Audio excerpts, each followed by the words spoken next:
Assalamualaikum warahmatullahi wabarakatuh. Pertama-tama, marilah kita panjatkan puji serta syukur kita kehadirat Tuhan Yang Maha Esa atas segala rahmat, nikmat, dan karunia-Nya. Sehingga pada kesempatan kali ini, kami dapat mempresentasikan makalah yang berjudul Analisis Ekonomi menggunakan pendekatan matematika. Yang kami hormati, Ibu Rosmita SPD MM, selaku dosen pengampu mata kuliah Matematika Ekonomi, serta teman-teman sekalian yang kami banggakan. Izinkan kami untuk memperkenalkan diri. Kami dari kelompok 4 dari program studi manajemen Fakultas Ekonomi dan Bisnis. Sebelumnya, perkenalkan dengan saya sendiri, Muhammad Bilal Tamam dengan NIM 64250475. Selanjutnya ada Hana Taresa dengan NIM 64250903.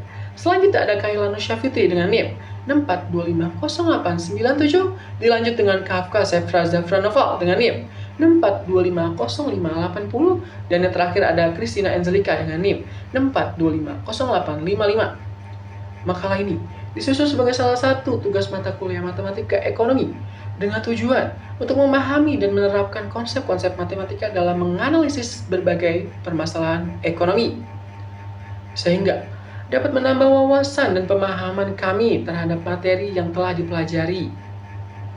Kami menyadari bahwa dalam penyusunan makalah maupun penyampaian presentasi pada kali ini masih terdapat kekurangan. Oleh karena itu, kami sangat mengharapkan kritik dan saran yang membangun sebagai bahan evaluasi dan memperbaiki diri di masa depan. Tanpa berlama-lama, izinkan kami untuk memulai presentasi pada kali ini. Yang pertama adalah latar belakang. Baik, saya akan menjelaskan latar belakang dari makalah kami. Matematika merupakan ilmu dasar yang memiliki peran penting dalam berbagai bidang. Salah satunya di bidang ekonomi. Seiring dengan perkembangan zaman dan semakin kompleksnya aktivitas ekonomi, diperlukan suatu metode yang dapat membantu menganalisis berbagai permasalahan ekonomi secara lebih sistematis, logis, dan akurat. Dalam hal ini, matematika ekonomi hadir sebagai alat untuk menjelaskan hubungan antar variabel ekonomi melalui model dan perhitungan matematis. Dengan menggunakan konsep-konsep seperti fungsi, limit, diferensial, dan integral, kita dapat menganalisis berbagai personal ekonomi seperti perilaku konsumen, keuntungan perusahaan, hingga keseimbangan pasar. Oleh karena itu, pemahaman terhadap matematika ekonomi menjadi sangat penting karena dapat membantu dalam pengambilan keputusan yang lebih rasionalisme, efektivitas, dan berbasis data. Atas dasar itulah kami menyusun makalah ini untuk membahas konsep-konsep dasar matematika ekonomi beserta penerapan dalam kehidupan dan kegiatan ekonomi. Perkenalkan, nama saya Christina Angelika dengan NIM 64250855 dari Prodi Manajemen. Di sini saya akan membacakan PPT proyek matematika yang sudah selesai. Pertama, ada limit substitusi langsung. Rumusnya fx sama dengan 2x plus 1. Dan di sini ada contoh soal yaitu jika tingkat investasi mendekati 2%, maka tentukan nilai limit fungsi tersebut menggunakan metode substitusi langsung. Penyelesaiannya, diketahui fx sama dengan 2x plus 1. Ditanya, lim x min 2, 2x plus 1. Substitusikan nilai x ke dalam fungsi. Jadi, lim x min 2, 2x plus 1 sama dengan 2 dikali 2 plus 1 sama dengan 4 tambah 1 sama dengan 5. Artinya ketika tingkat investasi mendekati 2%, maka produksi pertumbuhan ekonomi mendekati 5%. Lalu ada di slide selanjutnya, limit pemfaktoran, rumusnya fx sama dengan x kuadrat plus 4x min 12 per x min 2. Berdasarkan rilis BPS mengenai kenaikan harga gabah kering panen atau GKP sebesar 2,22%, seorang peneliti menyusun model matematika sederhana untuk menggambarkan perubahan indeks harga gabah terhadap waktu. Model fungsi yang digunakan adalah fx sama dengan x kuadrat plus 4x min 12 per x min 2. Penyelesaiannya, menentukan nilai limit ketika waktu mendekati bulan kedua. Lim x2 x kuadrat plus 4x min 12 per x2. Penyelesaian substitusi langsung. Substitusikan x sama dengan 2. 2 pangkat 2 plus 4 kali 2 min 12 per 2 min 12 per 2 min 2 sama dengan 4 tambah 8 min 12 per 0, hasilnya 0 per 0. Hasil yang diperoleh adalah bentuk tak tertentu atau indeterminate 0 per 0, sehingga diperlukan penyederhanaan aljabar. Faktorkan pembilangan, carilah dua bilangan yang memenuhi. Yang A, hasil kali sama dengan min 12, yang B, jumlah sama dengan 4. Bilangan tersebut adalah 6 dan min 2, sehingga x kuadrat plus 4x min 12 sama dengan x plus 6 dikali x min 2. Substitusikan ke dalam bentuk limit. Lim x2, x plus 6 dikali x min 2 per x min 2. Lim x2, x plus 6. 2 tambah 6 sama dengan 8, jadi hasilnya adalah 8. Di slide selanjutnya ada perkalian faktor sekawan. Ada contoh soalnya, yaitu berdasarkan data tersebut, seorang siswa menyusun model matematika sederhana untuk mempelajari konsep limit dengan metode perkalian faktor sekawan, yaitu lim x 7,03, x min 7,03 per akar x min akar 7,03. Penyelesaiannya, rumus yang digunakan faktor sekawan untuk bentuk akar digunakan pasangan faktor sekawan. Metode ini digunakan untuk merasionalkan penyebut sehingga bentuk tak tertentu dapat dihilangkan. Penyelesaiannya, substitusi langsung. Substitusikan x sama dengan 7,03. 7,03 min 7,03 per akar 7,03 min akar 7,03 sama dengan 0 per 0. Hasil yang diperoleh adalah bentuk tak tertentu 0,0, sehingga perlu digunakan metode faktor sekawan. Kalikan dengan faktor sekawan. Kalikan pembilangan dan penyebut dengan akar x plus akar 7,03. Lim x 7,03 x min 7,03 per akar x min akar 7,03 dikali akar x plus akar 7,03 per akar x plus akar 7,03, sehingga diperoleh lim x 7,03 x min 7,03 dikali akar x plus akar 7,03 per akar x min akar 7,03 dikali akar x plus akar 7,03, karena akar x min akar 7,03 dikali akar x plus akar 7,03 sama dengan x min 7,03, maka lim x 7,03 akar x plus akar 7,03, masukkan x sama dengan 7,03, akar 7,03 ditambah akar 7,03 sama dengan 2 akar 7,03 sama dengan 2 dikali 2,6514 sama dengan 5,3028. Jadi hasilnya 5,3028. Di slide selanjutnya ada kaidah limit. Rumusnya lim x NC K sama dengan K. Studi kasus BPS berdasarkan data Badan Pusat Statistik atau BPS, pertumbuhan ekonomi Indonesia pada tahun 2024 tercatat sebesar 5,03%. Angka tersebut dianggap sebagai nilai konstan karena tidak bergantung pada variabel. Berdasarkan data tersebut, tentukan nilai limit berikut. Lim x 2024 5,03. Penyelesaiannya, fungsi yang diberikan adalah fx sama dengan 5,03. Fungsi tersebut merupakan fungsi konstan karena nilainya selalu tetap sebesar 5,03 dan tidak dipengaruhi oleh nilai variabel x. Gunakan kaidah limit fungsi konstan berdasarkan kaidah lim x c k sama dengan k, maka diperoleh lim x 2024 5,03 sama dengan 5,03. Assalamualaikum warahmatullahi wabarakatuh. Perkenalkan, nama saya Kafka Saiful Zafar Noval, NIM saya 64250 550. Di sini ada slide kontinuitas dalam analisis data kependudukan. Perubahan tahun dasar dari 2010 ke 2020 dianggap sebagai titik kritis.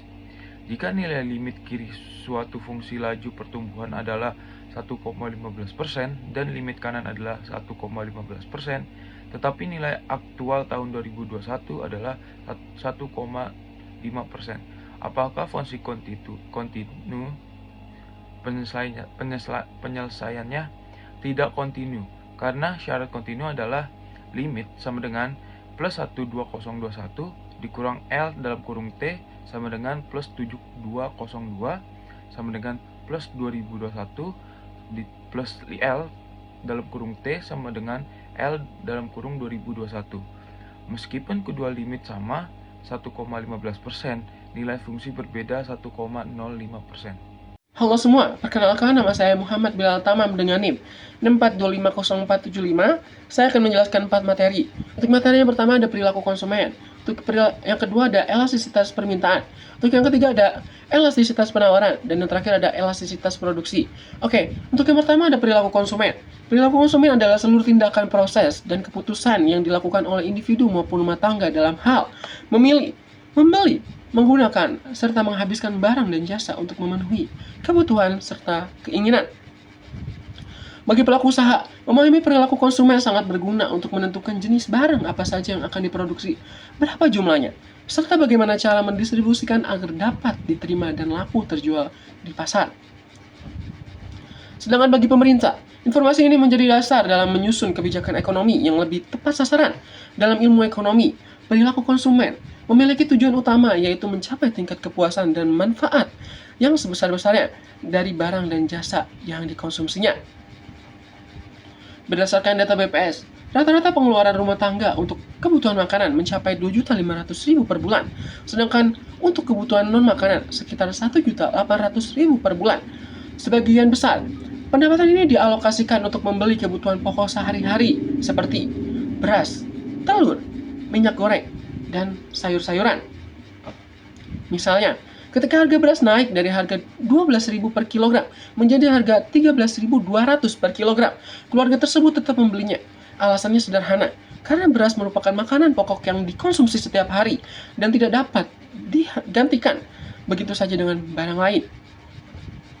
Berikut adalah contoh soal untuk memperjelas pemahaman materi ini. Berdasarkan data BPS, rata-rata pengeluaran rumah tangga untuk makanan adalah 2.500.000 per bulan. Harga beras semulanya adalah 12.000 per kilogram, lalu mengalami kenaikan menjadi 13.200 per kilogram. Sebelum harga naik, sebuah keluarga membeli 50 kg beras, dan setelah harga naik, jumlah pembelinya menjadi 48 kg. Di sini kita ditanyakan yaitu berapa persen kenaikan harga beras, dan yang kedua ada mengapa keluarga tersebut tetap membeli beras meskipun harganya naik. Oke, untuk soal yang pertama itu jadi untuk menghitung persentase kenaikan harga, kita cari dulu selisih kenaikan harganya. Harga beras yang baru itu 13.200 per kilogram dikurang dengan harga lama itu 12.000 per kilogram, hasilnya adalah 1.200. Lalu selisih ini kita bagi ulang harga, bagi dengan harga yaitu 12.000 dikalikan 100% agar menjadi persen. Hitungan 1.200 dibagi 12.000 hasilnya 0,1 dikalikan 100% jadi 10%. Jadi bisa disimpulkan harga beras naik sebesar 10%. Untuk yang kedua, alasan keluarga tetap membeli beras karena beras merupakan kebutuhan pokok yang dikonsumsi setiap hari.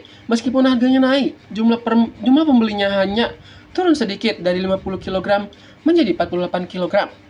Lanjut ke materi yang kedua, yaitu elastisitas permintaan. Elastisitas permintaan adalah ukuran untuk melihat seberapa besar perubahan jumlah barang yang dibeli masyarakat. Kalau harganya naik sedikit tapi jumlah pembelinya turun banyak, berarti permintaan bersifat elastis. Sebaliknya, kalau harga berubah cukup besar tapi jumlah pembelinya hanya berubah sedikit saja, berarti permintaan bersifat inelastis. Berdasarkan data BPS, beras adalah makanan pokok utama yang paling banyak dikonsumsi masyarakat Indonesia. Pada suatu saat harga beras naik 10%. Sebelumnya, masyarakat rata-rata membeli 100 kg beras tiap bulan. Setelah harga naik, jumlah pembelinya hanya turun menjadi 95 kg atau hanya berkurang 5% saja. Jadi, meskipun harga naik, orang tetap membelinya karena beras sulit digantikan dengan makanan lain. Dari sini, terlihat jelas perubahan harga tidak terlalu mempengaruhi jumlah pembelinya, sehingga permintaan beras bersifat inelastis. Untuk contoh soal dan pembahasannya, berdasarkan data produksi pertanian, penggunaan pupuk meningkat sebesar 10%, sehingga produksi padi naik dari 2.000 ton menjadi 2.300 ton atau meningkat sebesar 15%. Ditanya, Berapa nilai elastisitas produksi? Untuk menghitung, kita gunakan rumus persentase perubahan hasil produksi dibagi persentase perubahan penggunaan pupuk. Jadi 15% dibagi 10% menghasilkan nilai 1,5, sehingga diperoleh nilai elastisitas produksi sebesar 1,5. Yang selanjutnya ada materi yang ketiga, yaitu elastisitas penawaran. Elastisitas penawaran adalah ukuran yang menunjukkan seberapa besar perubahan jumlah barang atau jasa yang dijual produsen jika terjadi perubahan harga di pasar. Konsep ini menggambarkan seberapa cepat dan seberapa jauh produsen dapat menyesuaikan jumlah produksinya saat harga naik dan harga turun. Berdasarkan data dari BPS, kita bisa melihat kondisi ini pada hasil pertanian. Misalnya, saat harga cabai naik sebesar 20%, petani melihat ada peluang mendapatkan keuntungan yang lebih besar. Karena itu, mereka bersemangat untuk menambah jumlah panen dan barang yang dibawa ke pasar, sehingga persediaan cabai yang dijual naik dari 500 kg menjadi 600 kg, atau ditambahkan 20%. Ini menunjukkan bahwa produsen akan merespon perubahan harga dengan menyesuaikan jumlah barang yang mereka tawarkan kepada pembeli. Untuk contoh soal elastisitas penawaran, diketahui dari data BPS, ketika harga gabah naik sebesar 10%, jumlah gabah yang bersedia dijual oleh petani bertambah dari 5.000 ton menjadi 6.000 ton, atau naik sebesar 20%. Yang perlu kita cari adalah berapa besar nilai elastisitas penawaran. Untuk menghitung, kita gunakan rumus sederhana, yaitu membagi persentase kenaikan jumlah barang yang ditawarkan dengan persentase kenaikan harga. Dalam kasus ini, persentase kenaikan jumlah gabah adalah 20%, sedangkan persentase kenaikan harganya adalah 10%. Jadi, kita cukup membagi 20% dengan 10%. Setelah dihitung hasilnya adalah 2. Artinya, nilai elastisitas penawaran gabah dalam kasus ini adalah 2/2. Karena nilainya lebih besar dari angka, maka penawaran gabah tersebut bersifat elastis, yang berarti perubahan harganya cukup memengaruhi jumlah barang yang bersedia dijual oleh petani. Untuk materi yang terakhir ada elastisitas produksi. Elastisitas produksi adalah ukuran yang menunjukkan seberapa besar perubahan jumlah hasil produksi yang dihasilkan akibat adanya perubahan penggunaan faktor-faktor produksi, seperti tenaga kerja, modal, bahan baku, teknologi, dan lahan. Konsep ini digunakan untuk menilai tingkat efisiensi penggunaan faktor produksi dalam suatu kegiatan usaha.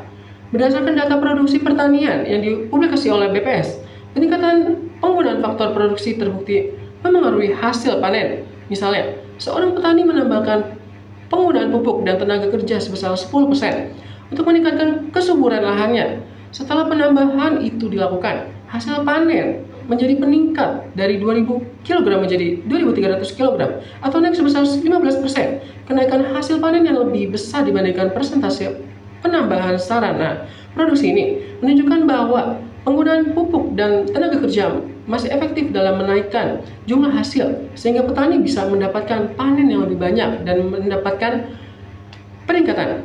Untuk contoh soal elastisitas produksi, berdasarkan data pertanian diketahui bahwa penggunaan pupuk meningkat sebesar 10%, dan akibatnya hasil produksi padi naik dari 2.000 ton menjadi 2.300 ton, atau mengalami kenaikan sebesar 15% dari kondisi tersebut.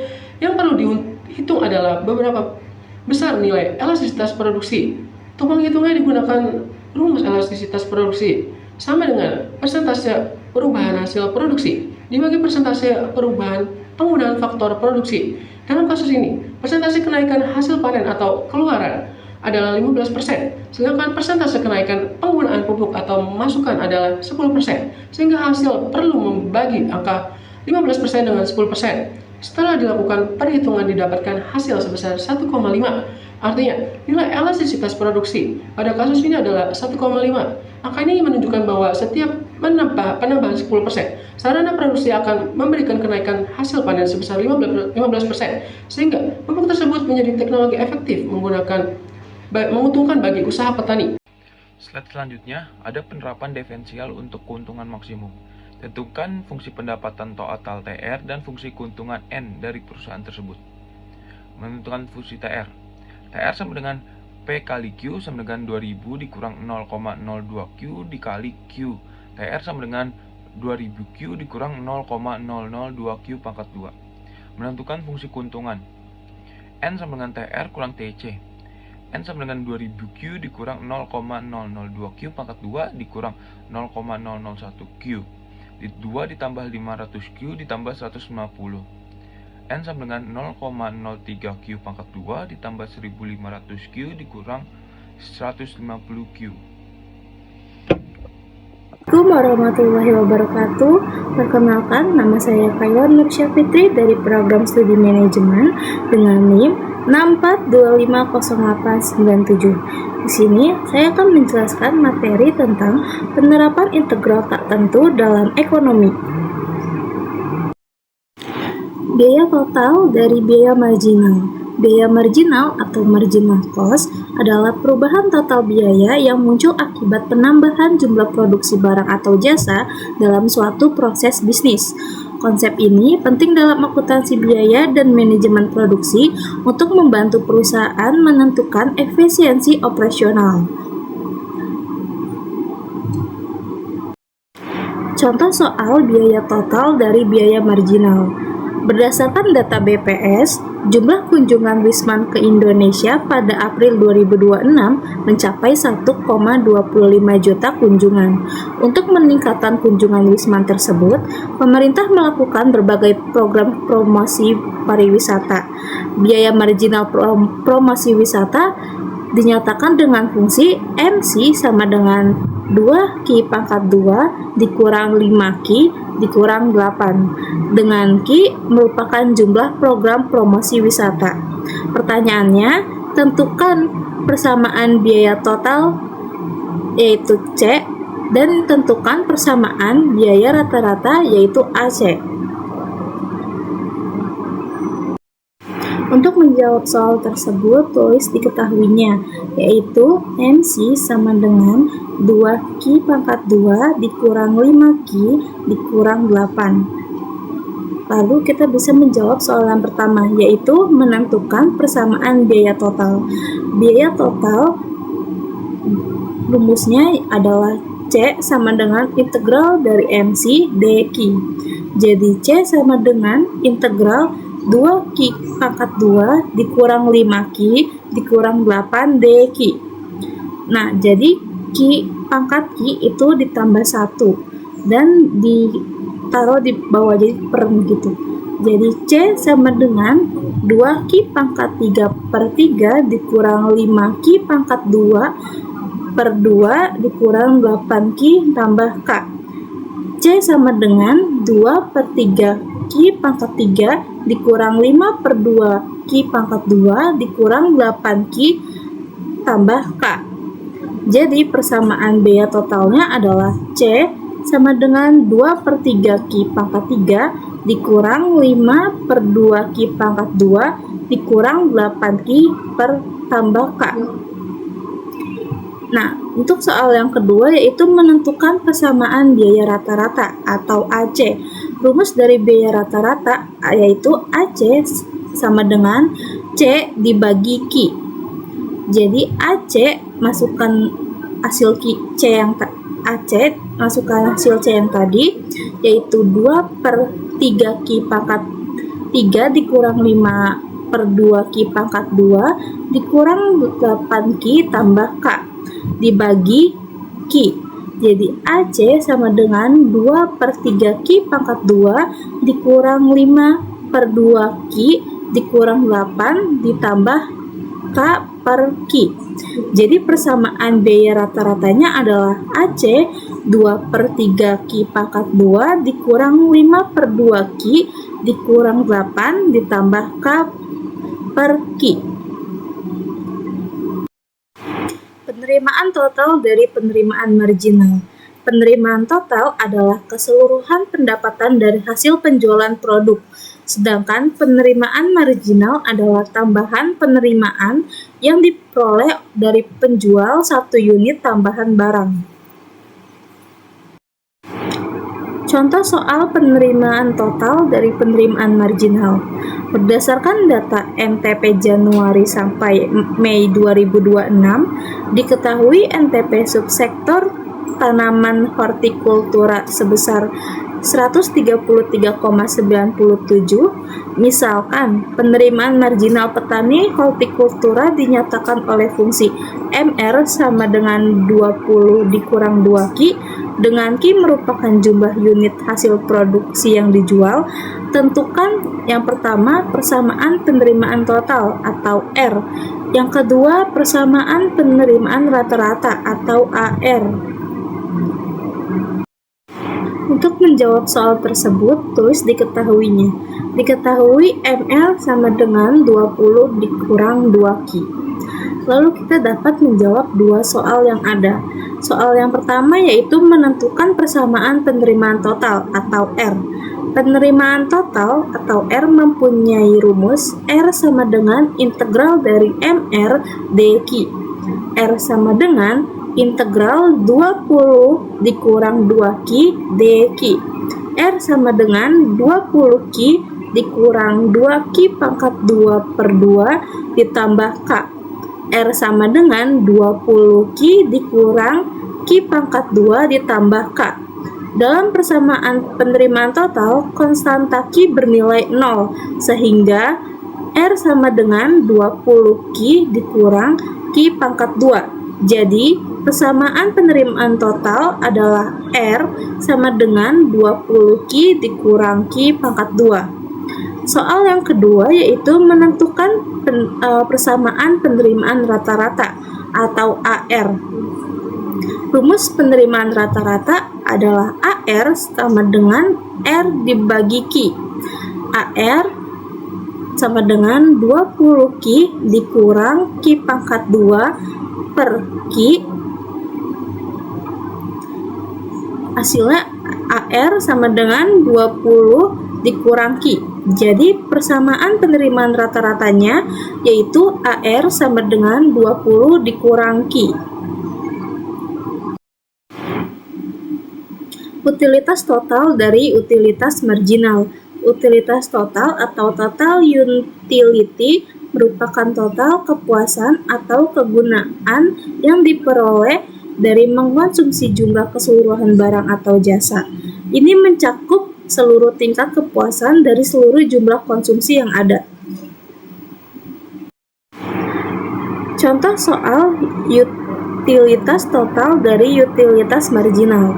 Berdasarkan data pada tabel, nilai total ekspor Indonesia Januari sampai April 2026 mencapai 92.152 juta US dollar. Misalkan utilitas marginal eksportir terhadap peningkatan nilai ekspor dinyatakan oleh MU sama dengan 92 dikurang 4Q, dengan Q menyatakan indeks peningkatan ekspor. Tentukan persamaan utilitas total U jika diketahui U sama dengan 0 saat Q sama dengan 0. Untuk menjawab soal tersebut, tulis diketahuinya. Diketahui MU sama dengan 92 dikurang 4Q. Jadi U sama dengan integral MU dQ. U sama dengan integral 92 dikurang 4Q dQ. U sama dengan 92Q dikurang 4Q pangkat 2 per 2 ditambah K. U sama dengan 92Q dikurang 2Q pangkat 2 per tambah K. Karena U sama dengan 0 saat Q sama dengan 0, jadinya K juga hasilnya adalah 0. Maka U sama dengan 92Q dikurang 2Q pangkat 2.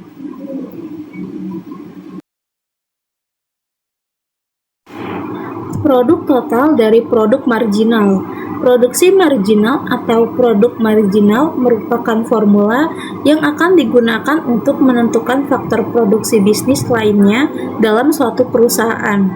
Faktor yang menentukan bisnis tersebut antara lain seperti modal, tanah, tenaga kerja, mesin, dan aspek lain yang akan secara langsung mempengaruhi produksi perusahaan tersebut. Contoh soal produk total dari produk marginal. Diketahui MP sama dengan 24X dikurang 4X pangkat 2. Tentukan yang pertama produk total atau P, yang kedua produk rata-rata atau AP dengan asumsi P sama dengan 0 saat X sama dengan 0. Penyelesaiannya, untuk menentukan produk total menggunakan rumus P integral dari MP dx. P sama dengan integral 24X dikurang 4X pangkat 2 dx. P sama dengan 24X pangkat 2 per 2 dikurang 4X pangkat 3 per 3 ditambah K. P sama dengan 12X pangkat 2 dikurang 4 per 3X pangkat 3 ditambah K. Karena P sama dengan 0 saat X sama dengan 0, maka K juga akan menghasilkan 0, sehingga P sama dengan 12X pangkat 2 dikurang 4 per 3X pangkat 3. Untuk menjawab soal yang kedua, yaitu menentukan produk rata-rata, menggunakan rumus AP sama dengan P dibagi X. AP sama dengan 12X pangkat 2 dikurang 4 per 3X pangkat 3 dibagi X. AP sama dengan 12X dikurang 4 per 3X pangkat 2, sehingga produk rata-ratanya yaitu AP sama dengan 12X dikurang 4 per 3X pangkat 2. Slide selanjutnya ada fungsi konsumen dan tabungan. Tentukan nilai marginal propensity to consume dalam kurung MPC dan marginal propensity to save dalam kurung MPS dari masyarakat wilayah tersebut. Untuk menghitung MPC dan MPS, kita menggunakan rumus perubahan konsumsi dibagi perubahan pendapatan.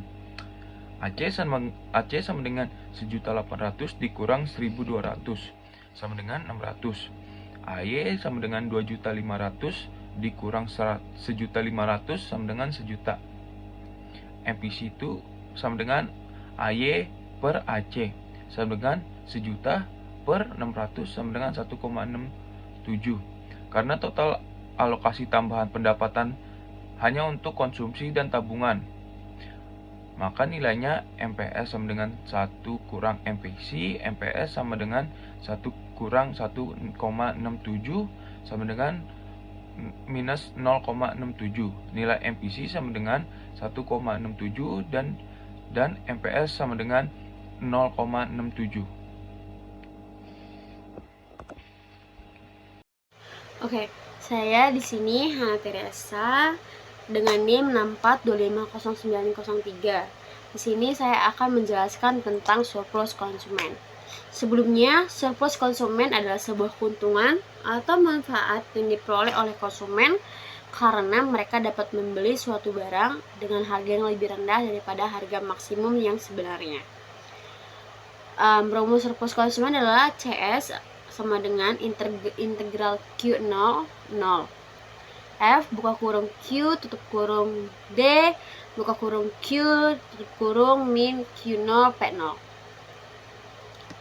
P itu adalah harga per kilo dan Q adalah jumlah per kilo.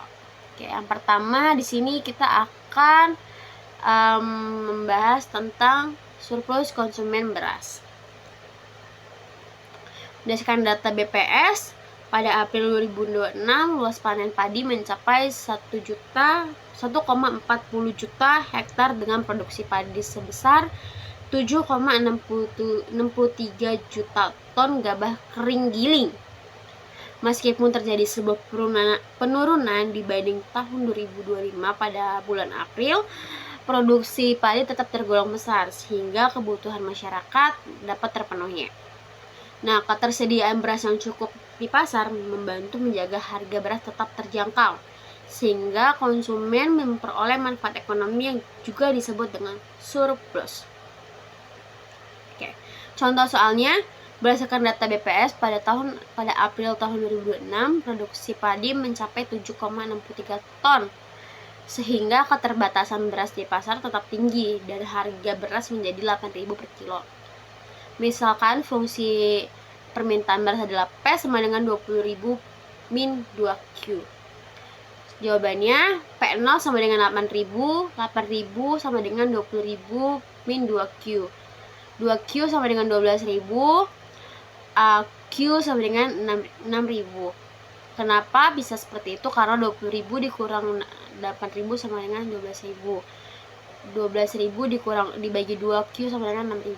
Nah, CS-nya sama dengan integral 6.000 0 buka kurung tutup kurung yaitu 20.000 dikurang 2Q DQ sama dengan dikurang tutup kurung buka kurung 3.000 dikurang buka kurung tutup kurung 4.000 sama dengan 20.000 Q dikurang Q kuadrat 6.000 0 dikurang 48 juta. Jadinya 120 juta dikurang 36 juta dikurang 48 juta sama dengan 36 juta. Oke, selanjutnya adalah surplus konsumen cabai. Nah, menurut data BPS Provinsi Lampung pada Februari 2024 terjadi sebuah inflasi bulanan sebesar 0,39%. Komoditas yang mengalami inflasi tertinggi adalah cabai merah dengan tingkat inflasi 18,73% dibandingkan dengan Januari 2024. Hal ini menunjukkan bahwa harga cabai merah mengalami sebuah kenaikan yang cukup signifikan. Meskipun harga cabai naik, banyak konsumen tetap membeli cabai karena cabai merupakan bahan kebutuhan sehari-hari dalam kondisi seperti ini. Nah, dalam kondisi seperti ini juga masih terdapat sebuah surplus konsumen, yaitu ketika konsumen bersedia membayar lebih tinggi daripada harga yang berlaku di pasar. Contoh soalnya, menurut data PPS Provinsi Lampung pada 2024, harga cabai merah mengalami kenaikan yang akibat inflasi sebesar 18,73%. Meskipun harga cabai naik, masyarakat tetap membeli cabai merah karena cabai merah merupakan kebutuhan sehari-hari. Nah, jadi ketika P-nya sama dengan 50.000 dikurang 5Q. Nah, jika harga pasar setelah kenaikan adalah 30.000 per kilo, berapa surplus konsumennya? Jadinya P0 sama dengan 30.000, 30.000 sama dengan 50.000 dikurang 2Q, 5Q sama dengan 20.000, Q0 sama dengan 4.000. CS-nya integral 4.000 0 buka kurung tutup kurung 50.000 min 5Q DQ dikurang 4.000 buka kurung tutup kurung dikurang buka kurung tutup kurung 30.000. Jadinya 50.000 Q dikurang 5/2 Q kuadrat buka tutup kurung 4.000 0 dikurang 120 juta. Jadinya 50.000 dikali 40.000 dikurang 5/2 dikurang 4.000 kuadrat dikurang 120 juta. Sama dengan 200 juta dikurang 40 juta dikurang 120 juta sama dengan 40 juta. Oke, yang ketiga adalah surplus konsumen jagung. Menurut data BPS, pada tahun 2024, luas panen jagung di Indonesia mencapai 2,55 juta hektar dengan produksi 15,14 juta ton. Meningkat dibanding dengan tahun 2023. Produksi jagung yang meningkat menyebabkan pasokan jagung di pasar bertambah. Ketika pasokan meningkat, harga jagung cenderung lebih stabil atau bahkan turun, sehingga konsumen memperoleh manfaat berupa surplus konsumen. Contoh soalnya, berdasarkan meningkatnya produksi jagung di Indonesia pada tahun 2024 menjadi 15,14 juta ton, harga jagung di suatu daerah turun menjadi 5.000 per kilo. Seorang peternak bersedia membeli jagung hingga 7.000 per kilo untuk pakan ternaknya. Dalam satu bulan, ia membeli 2.000 kilo jagung. Maka, menurut data BPS, produksi jagung meningkat sehingga harga pasar turun menjadi 4.000 per kilo. Misalkan, fungsi permintaan jagung adalah P min sampai sama dengan 10.000 min 2Q. Jadinya P0 sama dengan 4.000 sama dengan 10.000 min 2Q. 2Q sama dengan 6.000, Q0 sama dengan 3.000. CS-nya sama dengan integral 3.000 0 buka kurung tutup kurung 10.000 min 2Q DQ kurang buka kurung tutup kurung 3.000 dikurang buka kurung tutup kurung 4.000 sama dengan 10.000 Q dikurang 2Q kuadrat tutup kurung 3.000 0 dikurang 12 juta. 10.000 dikurang 10.000 dikali 3.000 sama dengan 3.000 kuadrat sama dengan 12 juta. 30 juta dikurang 9 juta dikurang 12 juta sama dengan 9 juta. Oke, yang keempat adalah surplus konsumen telur ayam. Menurut Mendata Indikator BPS pada survei panel harga pangan 2024, rata-rata harga telur ayam ras di tingkat pedagang secara eceran selama 9 bulan terakhir adalah 10.658 per kilogram. Harga tersebut merupakan rata-rata harga penjualan telur ayam yang diamati para pedagang eceran. Telur ayam merupakan salah satu bahan pangan yang banyak dikonsumsi masyarakat karena harganya yang lebih relatif terjangkau dan kandungan gizi yang tinggi. Ketika harga pasar lebih rendah daripada harga maksimum yang tersedia dibayar konsumen, maka konsumen memperoleh surplus konsumen. Selain itu, BPS dan Kementerian Pertanian mencatat bahwa produksi telur ayam ras pada 2023 mengalami surplus sehingga kebutuhan masyarakat dapat dipenuhi.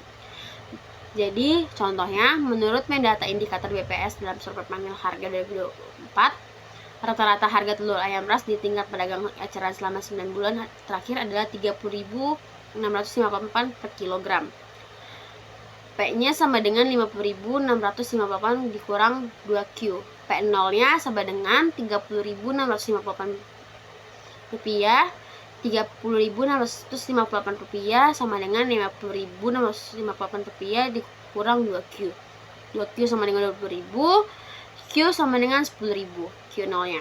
CS-nya sama dengan integral 10.000 0 buka kurung tutup kurung yaitu 50.658 dikurang 2Q DQ dikurang buka kurung tutup kurung 10.000 dikali buka kurung tutup kurung 30.658 rupiah sama dengan 50.658 Q dikurang Q kuadrat tutup kurung 10.000 0 dikurang 306 juta 580.000 rupiah sama dengan 50.698 rupiah dikali 10.000 dikurang 10.000 kuadrat dikurang 306 juta 580.000 sama dengan 506 juta 580.000 dikurang 100 juta dikurang 306 juta 680.000 sama dengan. Slide selanjutnya adalah surplus konsumen minyak goreng. Soalnya buktikan secara matematis apakah fungsi permintaan P sama dengan 24.000 dikurang 32.000 Q di atas konsisten melewati koordinat pasar dengan data kuantitas dari BPS Q sama dengan 0,25 ketika harga pasar berada di angka 16.000. Jawabannya pembuktian titik. Substitusikan nilai Q0 sama dengan 0,25 ke fungsi permintaan. P sama dengan 24.000 dikurang 32.000 dalam kurung 0,25. P sama dengan 24.000 dikurang 8.000. P sama dengan 16.000. Terbukti cocok dengan harga pasar P0 sama dengan 16.000. Jadi kesimpulannya adalah secara keseluruhan materi matematika ekonomi yang telah dibahas mencakup konsep limit, kontinuitas, elastisitas, penerapan diferensial, fungsi konsumsi hingga perhitungan surplus konsumen dan produsen yang semuanya berfungsi sebagai alat untuk menganalisis fenomena ekonomi secara terukur, logis, dan berbasis data nyata seperti yang dirilis oleh BPS. Dengan memahami konsep-konsep ini, kita dapat mengambil keputusan yang lebih rasional dan efisien baik dalam kegiatan usaha maupun kebijakan ekonomi. Sehingga ilmu ini menjadi dasar penting dalam memahami dan mengembangkan sistem perekonomian di dunia nyata. Demikian penyampaian materi yang dapat saya sampaikan. Semoga penjelasan ini bermanfaat dan dapat menambah wawasan kita bersama. Kurang lebihnya mohon maaf. Wassalamualaikum warahmatullahi wabarakatuh.